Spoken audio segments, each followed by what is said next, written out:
여러분 안녕하십니까? 자, 미국 언론이 말이죠. 이재명 집권 시 한미일 협력이 위험에 처할 것이라고 보도를 했습니다.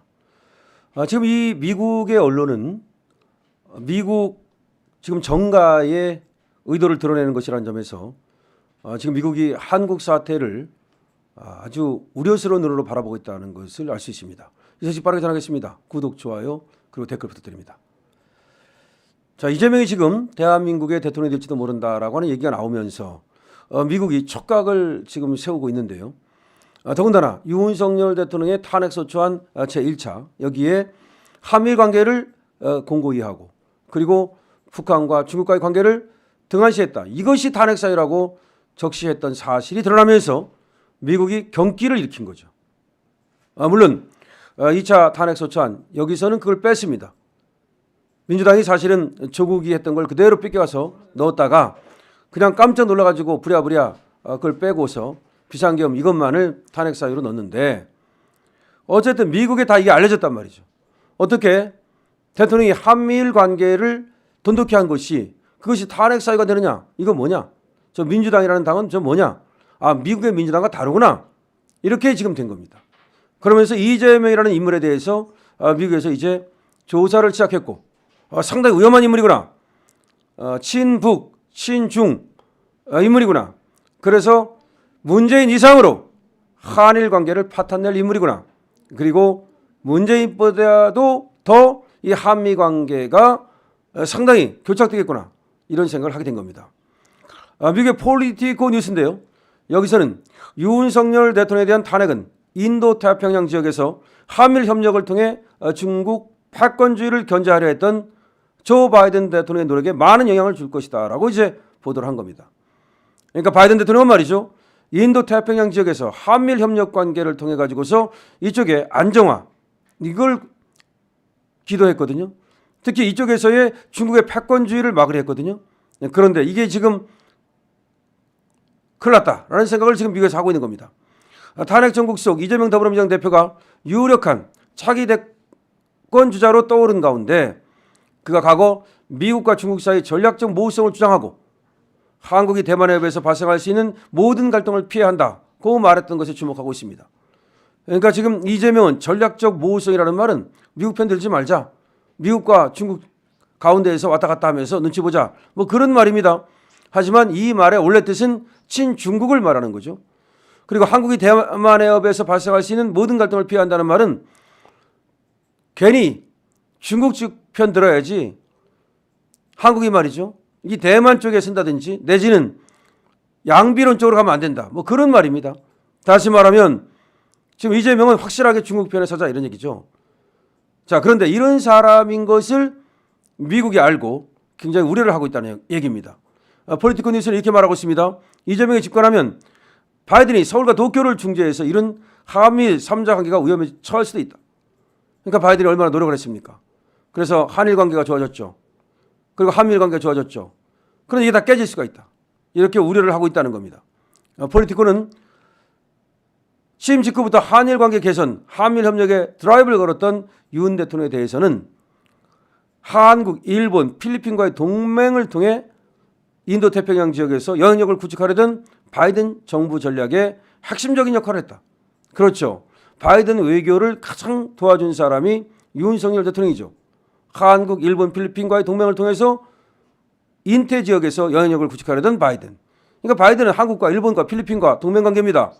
근데 여기를 갖다가 한국이 가장 중심적으로 도와줬고 윤석열 대통령이 그 역할을 했다는 거죠.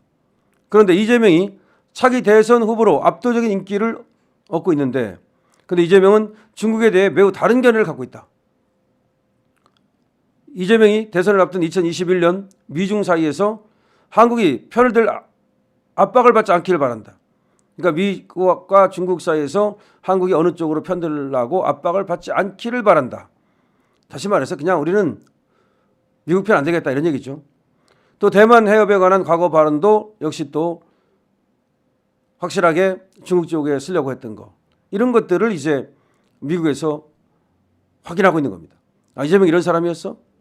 자, 이재명은 말이죠. 올해 3월 중국과 대만 갈등에 대해서 공연히 잘 있는 중국에 쓸데없이 과도하게 시비를 걸어서 관계를 악화시킬 필요가 없다. 대만 해협을 갖고 그들이 싸우든 말든 우리는 기존 질서를 존중한다. 이렇게만 얘기를 했습니다. 그러니까 우리는 거기 끼지 않겠다. 대만 해협을 갖고 그들이 싸우든 말든 그냥 있는 대로 해라. 이런 식으로 이재명은 사실 중국 편을 들어주는 거죠. 이런 이재명의 인식은 말이죠. 한미일이 최근 몇 년 동안 대만 해협의 평화와 안정, 힘에 의한 현상 변경 반대를 주장하며 보조를 맞춰온 것과는 너무 다르다는 거죠. 그래서 미국의 폴리티코 뉴스는 과거 4명의 국방장관의 한반도 문제를 조언했던 프랭크 미국 평화연구소 연구원의 말을 인용해서 이재명이가 윤 대통령이 워싱턴에 취했던 친근감을 보이는 접근 방식을 그대로 답습하지 않고 한미동맹을 우선시하는 경향도 적을 것이다. 즉 이재명은 한미동맹 우선시 안 한다. 이재명은 워싱턴에 친근감을 보이지 않는다. 라고 얘기하고 있다는 겁니다. 폴리티코 뉴스는 말이죠. 한미일 3자 동맹 및 외교, 안보 관계의 심화가 이재명의 집권 가능성 아래 위험에 처할 수도 있다. 즉 이재명이 집권하면 한미일 동맹, 그리고 외교 안보 관계가 위험해질 수 있다. 일본에 대한 뿌리 깊은 반감을 이용해서 일본에 대한 외교적 다리가 됐던 윤 대통령 역할을 뒤집고, 다시 말해서 반일 감정을 이용해 가지고서 윤 대통령 외교 정책을 다 뒤집고 한미일 협력에 대한 한국의 약속도 뒤집을 가능성이 있다. 지금 윤석열 대통령은 한미 관계뿐만 아니라 한미일 협력 관계를 잘 하고 있는데 이거를 이재명이 대통령이 된다면 다 뒤집을 수 있다. 이렇게 지금 보도하고 있습니다. 로버트 서터 조치 워싱턴대 교수도 말이죠. 이재명 정부가 들어서면 연약한 한일 관계를 해칠 수 있다. 그런 극적인 일들이 발생할지도 모른다. 여기에는 일본이 식민 지배 기간 한 행동에 사과할 것을 요구하고, 즉 이재명은 사과를 일본한테 요구하고 그렇게 할 때까지 대화하지 않겠다. 이렇게 말할 가능성도 있다. 즉 문재인처럼 말이죠. 파이낸셜 타임스도 이날 이재명을 갖다가 좌파 선동가라고 표현을 하면서 좌파 선동가, 한국의 새 지도자로 유력한 인물로 소개를 했다. 지금 좌파 선동가가 지금 한국의 지도자가 되려고 그런다. 파이낸셜 타임즈는 이재명이 전과가 있고 현재도 선거법 위반 등 굵직한 사건에 연루돼 재판을 받는 등 사후 리스크를 안고 있다. 자신의 리스크를 털어내는데 성공한다면 보수나 진보 진영의 또 다른 후보가 그를 누르고 대선에서 승리할 가능성은 희박하다. 그러니까 지금 사법 리스크가 있는데 만약에 이재명이가 이 사법 리스크를 뚫고 대선에 나간다면 지금 진보 측에서도 지금 보수 측에서도 이재명을 이길 사람이 잘 보이지 않는다. 지금 그런 말입니다. 지금 정확하게 지금 진단하고 있습니다. 그래서 폴리티코 뉴스가 지금 대한민국의 상황, 이재명이가 집권하실 경우에 일어날 일, 이런 것들을 제대로 지금 짚고 있는데요. 참 좌파 선동가라는 말 정확하죠. 좌파 선동가 이재명이 지금 대통령 유력한데 이 사람이 되면은 한미일 관계가 위험해진다. 이재명은 전과가 있고 선거법 위반 등 굵직한 사건에 연루돼서 재판을 받고 있고, 그런데 그렇다 하더라도 이 사람이 사법적 리스크를 넘어서면 대통령이 될 가능성이 있다. 이렇게 얘기를 하면서 한미일 협력 관계가 위험해질까 봐 걱정이다. 지금 그런 얘기를 하고 있는 겁니다. 사실은 말이죠. 이 말 속에는 이재명 같은 사람이 되지 않기를 바라는 마음인데요.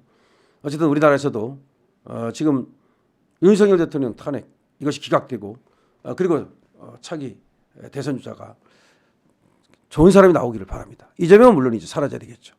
구독, 좋아요, 공유 부탁드립니다. 강신업 TV입니다.